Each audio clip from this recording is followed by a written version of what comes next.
So our fourth eternal truth is we are whole. Now, I've said this every week, and I mean it. These truths, they come at first in a bit of a mysterious package. They don't feel at first glance like they're true. And it really takes a well-worn spirituality to really wrestle with the complexities of them. Because what we all know to be true, deep in our bones, we know what suffering feels like. We know that we're really not whole. When we suffer an ailment, a death, an embarrassment, whatever it is, whatever we feel is a shattering of what was, a brokenness of past dreams, the last thing we feel is whole, put together. Our staff visits the hospital almost every day. Actually, Christian Davis is at the hospital right now visiting people. And we meet people who are getting parts of themselves removed or changed or cut open. Every single week, someone in our congregation experiences the tough news that something in their body has malfunctioned. It is breaking. The hospital is a constant reminder that our bodies don't feel whole. Just this past week, we buried a young, vibrant, 35-year-old in our community. When we lose someone we love, when we lose someone we've raised, it leaves a wound that can't be filled. Death is the supreme example of how our hearts will never feel whole. A huge defining characteristic about faith is this notion and also reality that we sin. As people, as Christians, we screw up. We make mistakes. We fall short. The sin in our lives is the spiritual reminder that we will never, on our own merit or our own accord, we will never be whole. I think you get the point.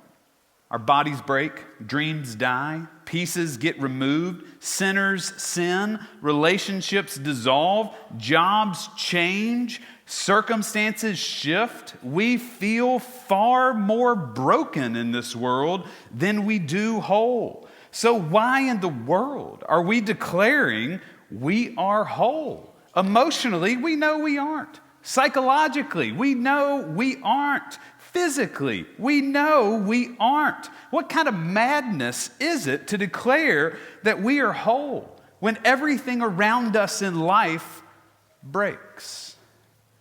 Revelation 21. Then I saw a new heaven and a new earth. For the first heaven and the first earth had passed away, and the sea was no more. And I saw the holy city, the new Jerusalem, coming down out of heaven from God, prepared as a bride adorned for her husband. And I heard a loud voice from the throne saying, "See, the home of God is among mortals. He will dwell with them. They will be his peoples, and God himself will be with them and be their God. He will wipe away every tear from their eyes. Death will be no more. Mourning and crying and pain will be no more, for the first things have passed away." And the one who was seated on the throne said, "See, I'm making all things new." Also he said, "Write this, for these words are trustworthy and true." Then he said to me, "It is done. I'm the Alpha and the Omega, the beginning and the end. To the thirsty I give water as a gift from the spring of the water of life. Those who conquer will inherit these things, and I will be their God, and they will be my children." This is why we know the eternal truth is we are whole. Because it is a promise and it's a hope that in the end, God's got this. In the end, God will be with us. In the end, God will wipe every tear from our eyes, and death will be no more. Mourning and crying will be no more. The first things will pass away, and what emerges will be everlasting. It'll be whole.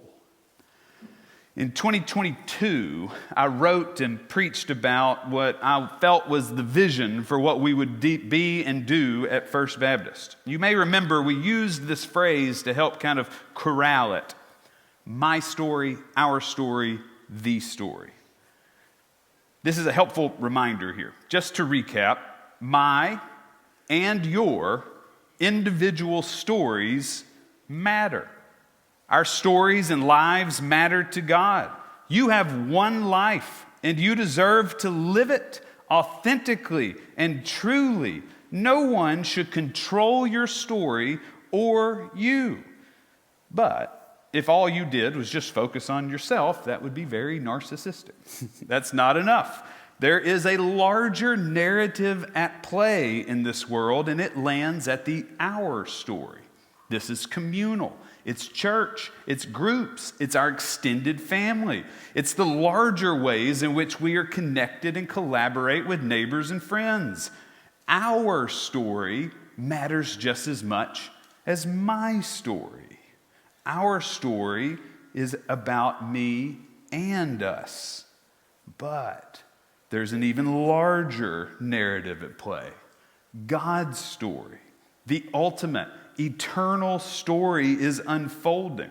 And God's story is always bringing the kingdom of God to earth. God's story is always moving towards wholeness. As Revelation says, then I saw a new heaven and a new earth. For the first heaven and the first earth had passed away, and the sea was no more. God's story is creating a new earth. So you may feel broken at the local level.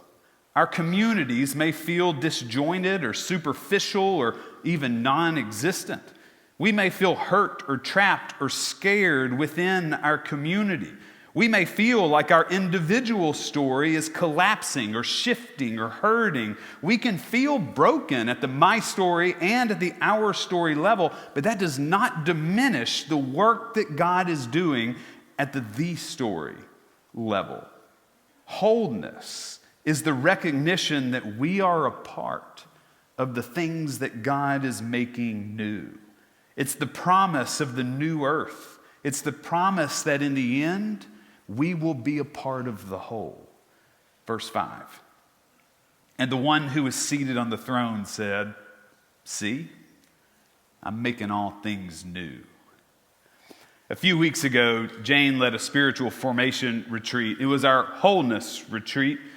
Our retreats mirror these four eternal truths. At the retreat, we invited a local artist and teacher to come and lead an art exercise called kintsugi.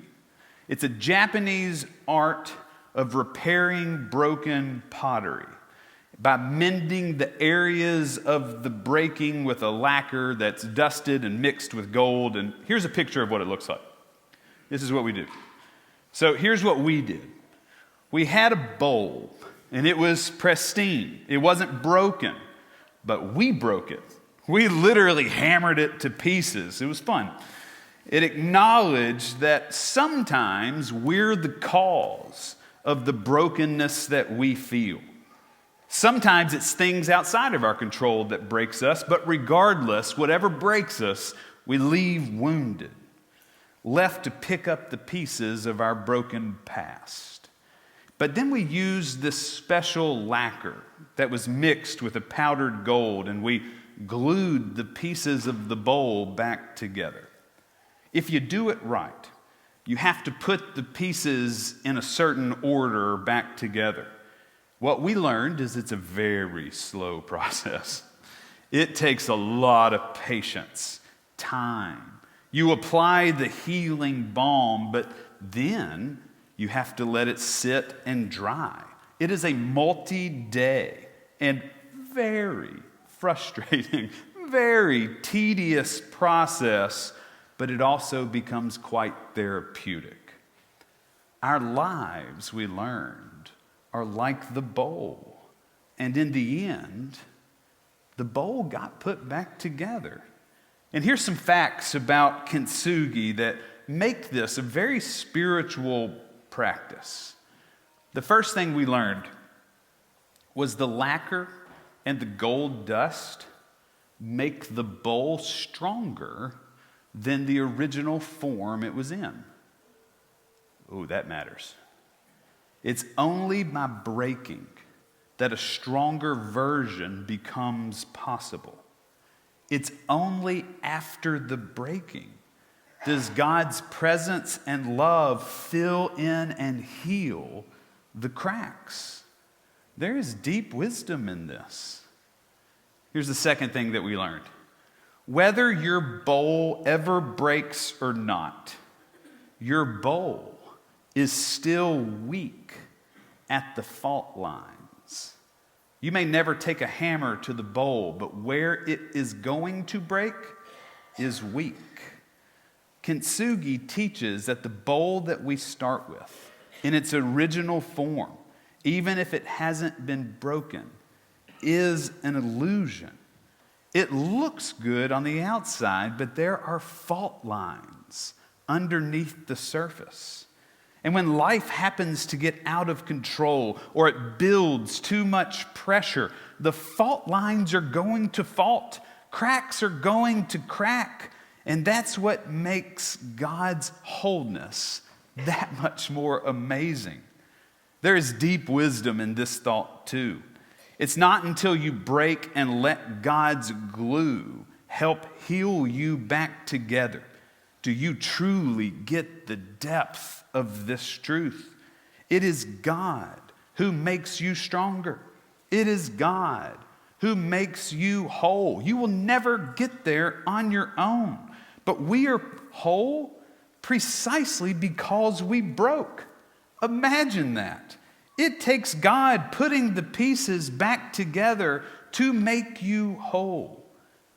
Verse 4 and 5. He will wipe away every tear from your eyes. Death will be no more. Mourning and crying and pain will be no more. For the first things have passed away.